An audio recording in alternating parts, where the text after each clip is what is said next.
Why don't we have the gold plates from which the Book of Mormon was translated? Hi there, my name is Kelly Smith. I have been working on this for quite a while. I wanted to share with you a couple things that I think are very important. And I pray the Spirit of the Lord to be with me, that we can discuss this very, very important issue.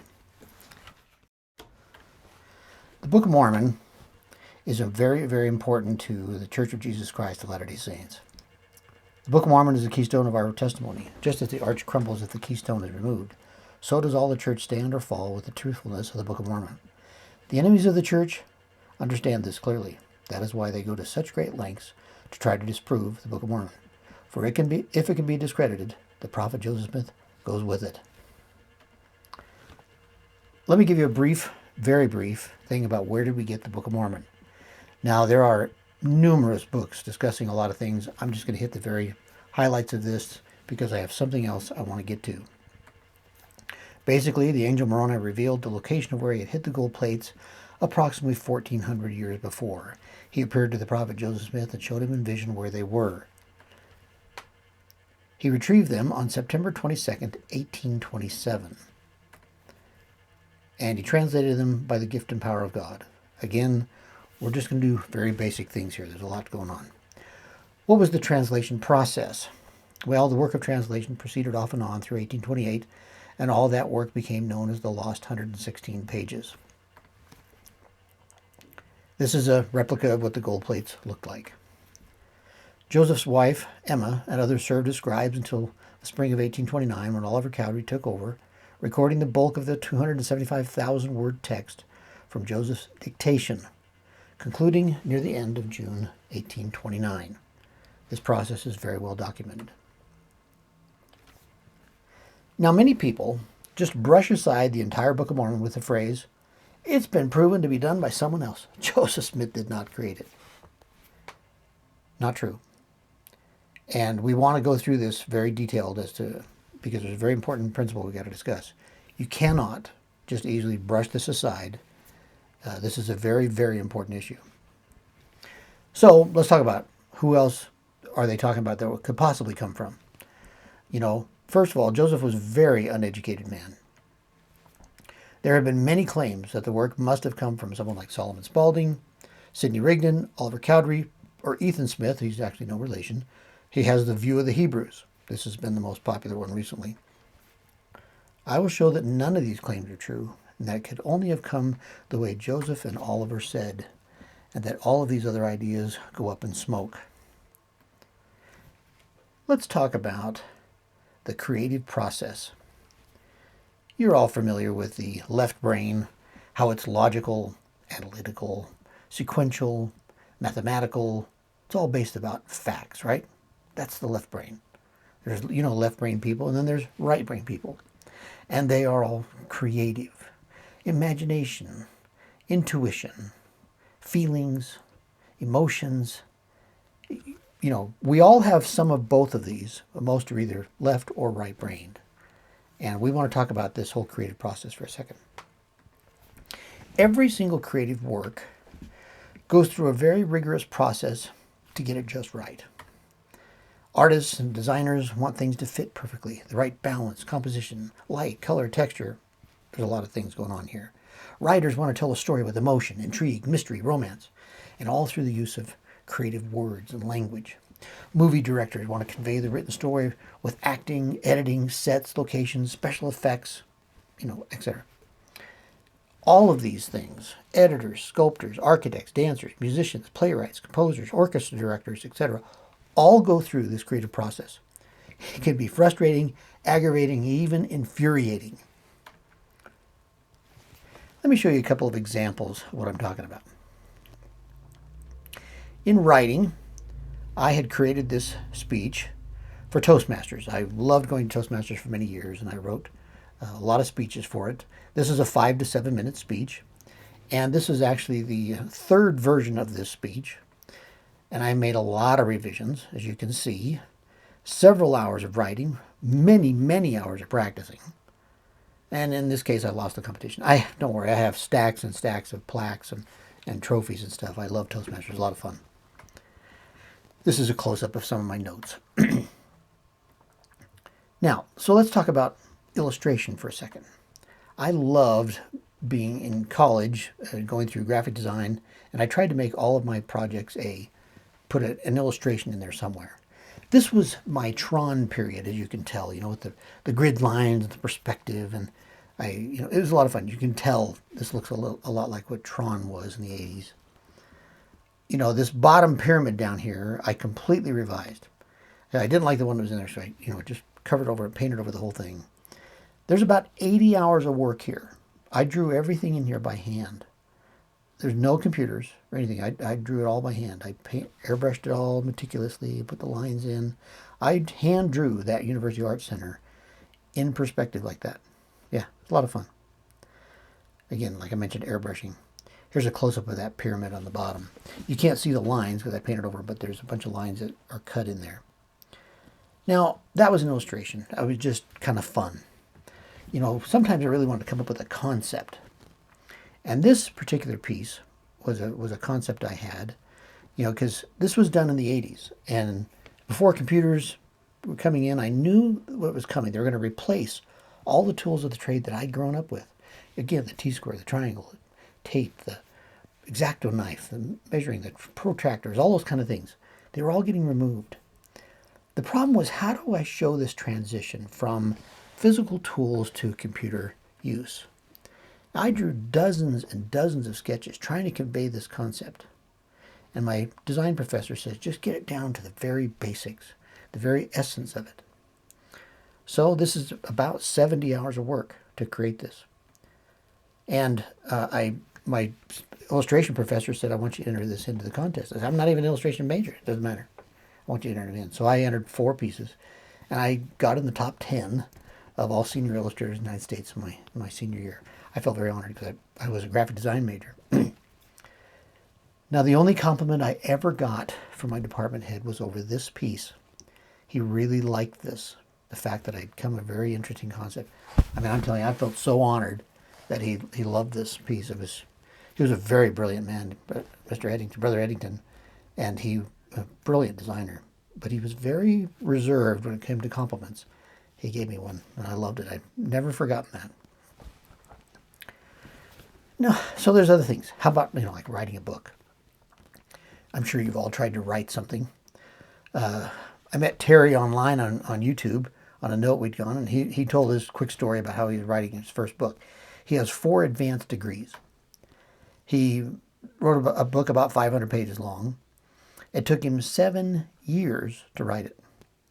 He used a computer and a word processor, not a quill like Joseph Smith did or anything like that.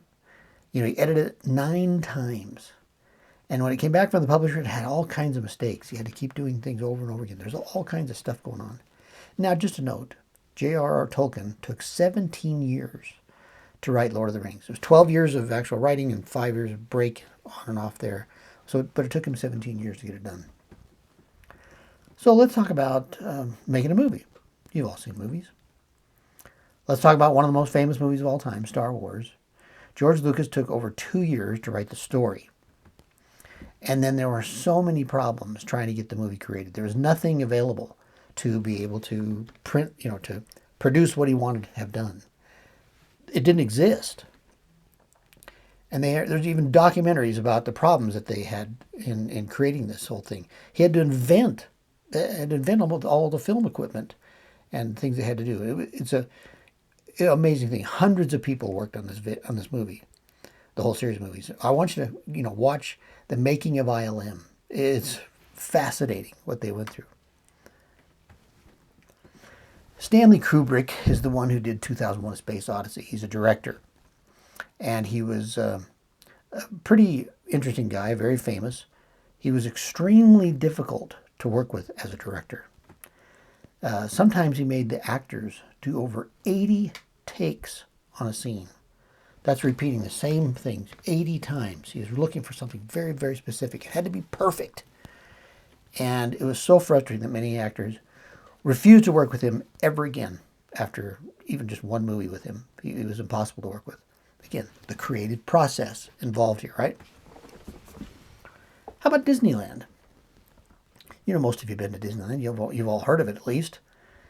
There was a dream that Walt Disney had. It opened in 1955. We're talking about extreme difficulties in getting this thing operational. They were still pouring concrete on the day it was it was opening. It was supposed to have been done, and it wasn't done. Again, it was not a smashing success on opening day, but it became one of the largest companies in the world. So all of these things went through the creative process. That's what I'm calling it here. All of them had to go through this. There isn't an exception. And it goes through, again, turmoil and back and forth, up and down, removing things, taking things out, and watching, getting it just the way they want it. So I want to look at a very creative work in the Book of Mormon.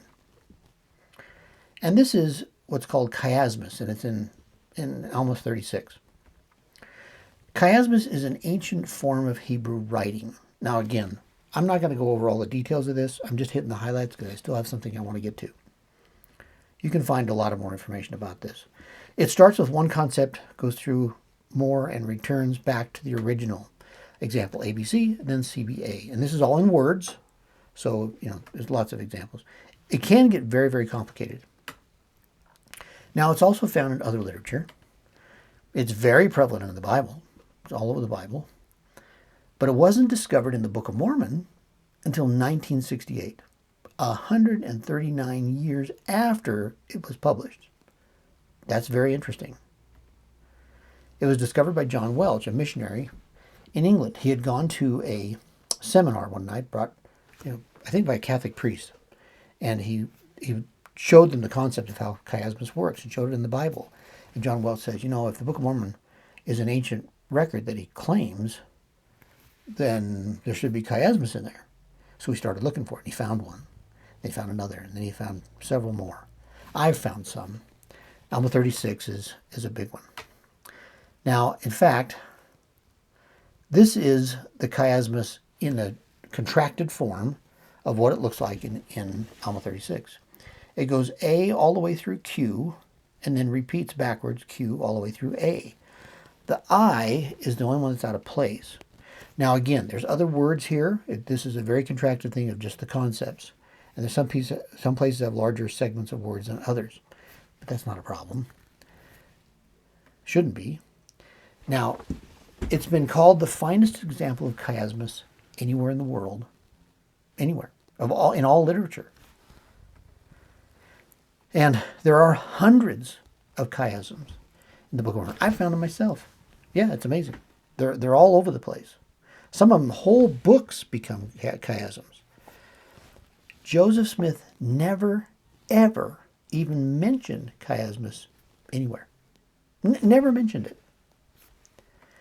Now, in doing a little research for creating this little video here, I wanted to see what are some of the rebuttals that people have towards chiasmus. Surely somebody had written something against this, and of course I found it. One of them was Robert Bowman. He does this article, you can find it online, Ancient Masterpiece, Chiasmus or Modern Revivalist Testimony, in April 2016. It's very scholarly, detailed, and he tries to be fair, if you will, but it's obvious he has an agenda here. Now, there are several more of these, and they all follow the same pattern. They all go against John Welch's analysis. They always attack him. They say, oh, this can't be, this is not right, this is whatever, and it's really interesting. My view is that they just want to be seen of men, not of God. They all want to be intellectual, educated, important, and it's very similar to Charles Anthon in 1828. This is the man that Martin Harris took a series of writings to and asked him to verify that these were real ancient writings and the translation was correct. And he did. He wrote him a little note, said, yeah, this is correct. Gave him a certificate. Then Charles Anthon asked Martin Harris, he said, where did Joseph Smith get those plates? And he said, an angel brought them. So Martin Harris, give me that. Let me see that certificate. He took the certificate back, ripped it up to shreds, and said, bring them to me. I'll translate them. And he goes, I can't. It's a part of a sealed book. Charles Anthon says, I can't read a sealed book. Now that little exchange, that conversation between two men, an extremely small event in the history of the world, was prophesied of in Isaiah chapter 29. In the Book of Mormon it says, "And now because of the glory of the world and to get gain, they will say this, and not for the glory of God." All of those, in my view, that are trying to rebut Chiasmus, John Welch and his work and everything, they're all doing this to get glory of the world. They're not trying to promote the things of God. They're trying to bring attention to themselves as smart, educated, important. That's just my view. Here's the piece that I'm talking about. And I made this little video showing what happens when, this very lengthy article. I mean, it's really, really long.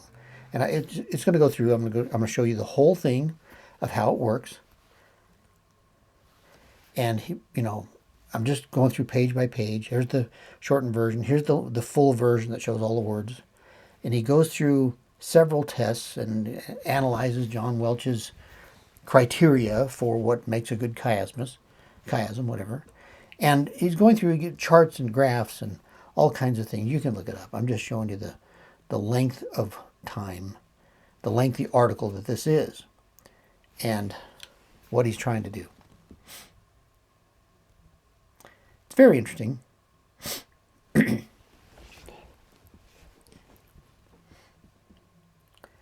I mean, there's a lot of work here. There's a lot of work. And in my view, I don't know. I'm guessing this took about 300 hours of work. Again, I'm not sure.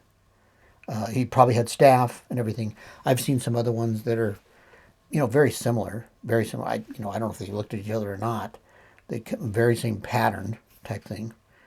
The only positive thing he says about the whole thing is that it has a nice centering with Jesus Christ right in the middle of the words, the number of words in Alma chapter 36. That's the only positive thing he really says. So his conclusion, though, is Alma's conversion story is a modern fiction, reflecting the Protestant revivalist tradition that dominated Joseph Smith's culture. It is utterly lacking in historical plausibility. The evidence then leads rather forcefully to the conclusion that the Book of Mormon originated in Joseph Smith's own modern culture, not in a long-lost ancient Jewish Christian civilization in the Americas. That's his conclusion. Notice this word, forcefully. Forcefully. He, to bolster his, I'm suggesting, very weak case, he uses this word, but it doesn't work. It actually shows that his case is quite weak. Like I mentioned, his case is very weak. He even claims that it isn't chiasmus at all. He says, no, this is not chiasmus. He tries to baffle you with his intellectualism.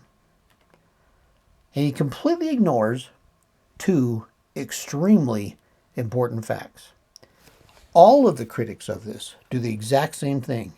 They want you to ignore these two incredibly important and gigantic facts that all this intellectual stuff is meant to cover up and make you forget what's going on. That's what it's doing. That's what he tries to do. So let's take a look at these. Let's look at the evidence. John Welch is not on trial here. The Book of Mormon is. So let's take a look. This is page 1 of 2 of Alma 36. It's the printer's manuscript. This is a copy of the original manuscript. They didn't want to lose the original like they'd lost 116 pages before with Martin Harris, which, as a side note, is probably 350 pages lost. It was 116 pages to replace them. That's what Nephi created. Again, that's a long story. So let's take a closer look at this document.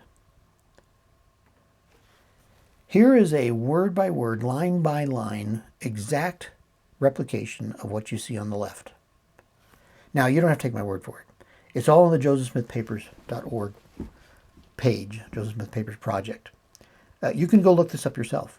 And I'm just showing you screenshots of what's here. So here is a closer look of just the very first line. My son, give ear to my words, for I swear unto you that inasmuch as. That's how it works. Okay, you can see the whole thing, right? Is that clear? I want you to notice something. There is no punctuation at all. No periods, no commas, nothing. No breaks of any kind. No rewrites, only very minor corrections. It's all just one long sentence. In fact, the entire Book of Mormon is one long sentence. Joseph Smith, may I remind you, never mentioned chiasmus.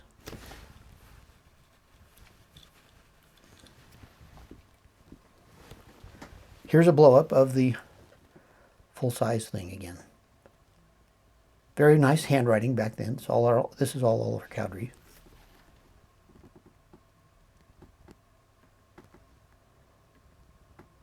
The two things that every critic ignores.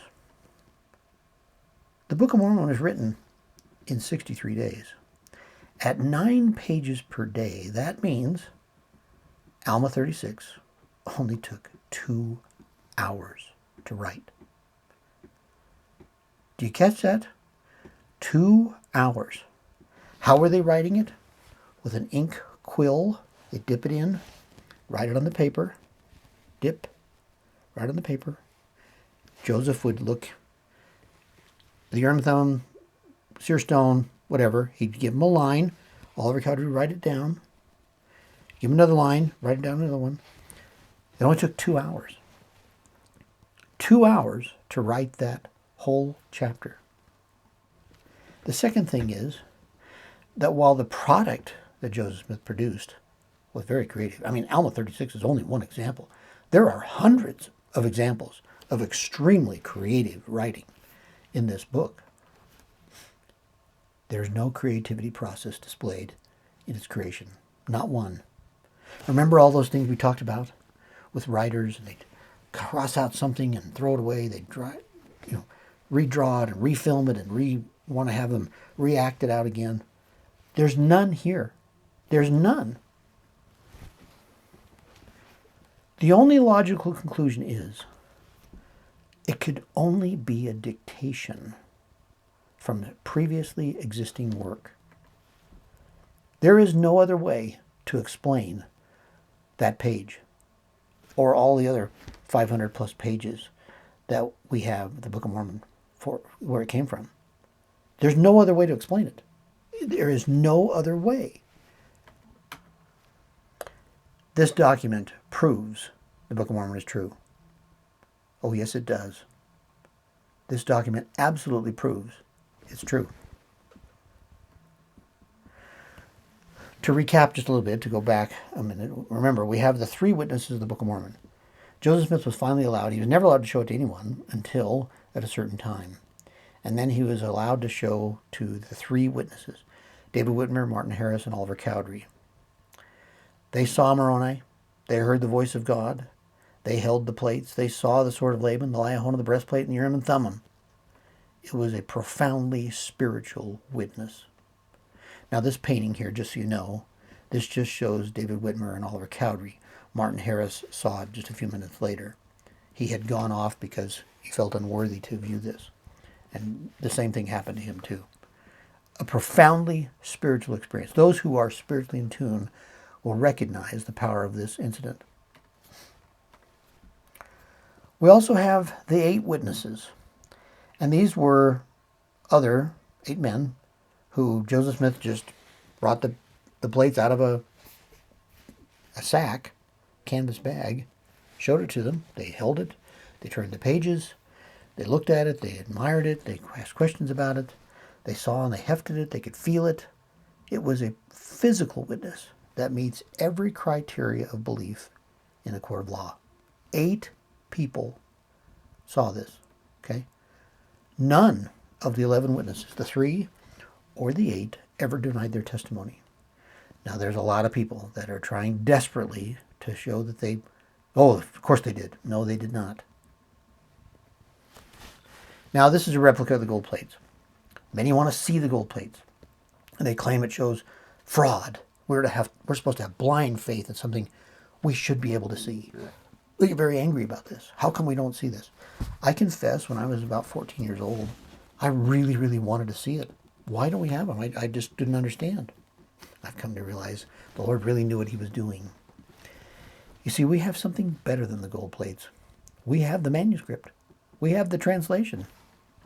I mean, if the plates were there in a museum in Salt Lake City, it wouldn't prove anything. Even if we had the translation, but forced me to have the translation, but it would just show that they're gold and that they're plates. Everybody'd still argue about them.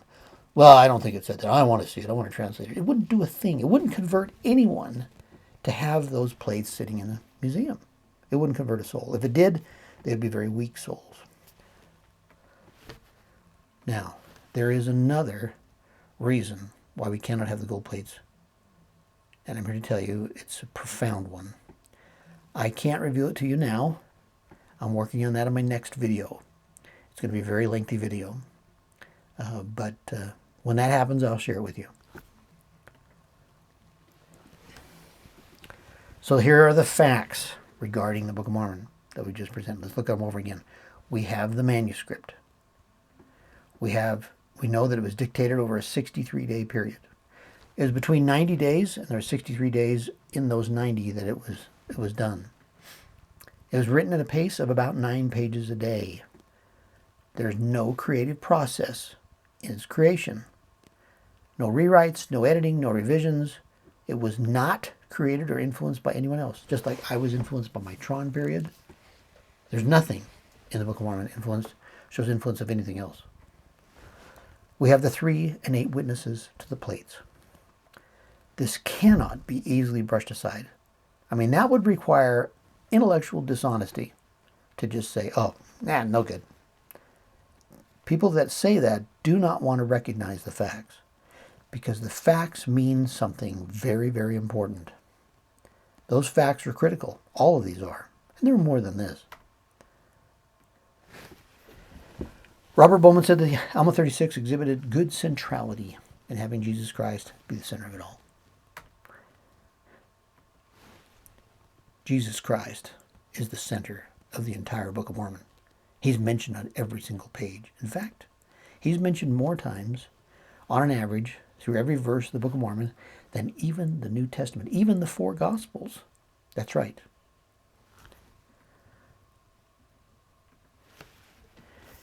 I've now read this marvelous book almost every day since President Benson recommended it. He recommended it in April 1986. I've only missed 64 days in 36 and a half years. I know it is true by the Spirit. You can too. You just got to follow the process. Do what Moroni says. Read it. Pray about it. Ask God if it's not true. Ponder its message. Read it again.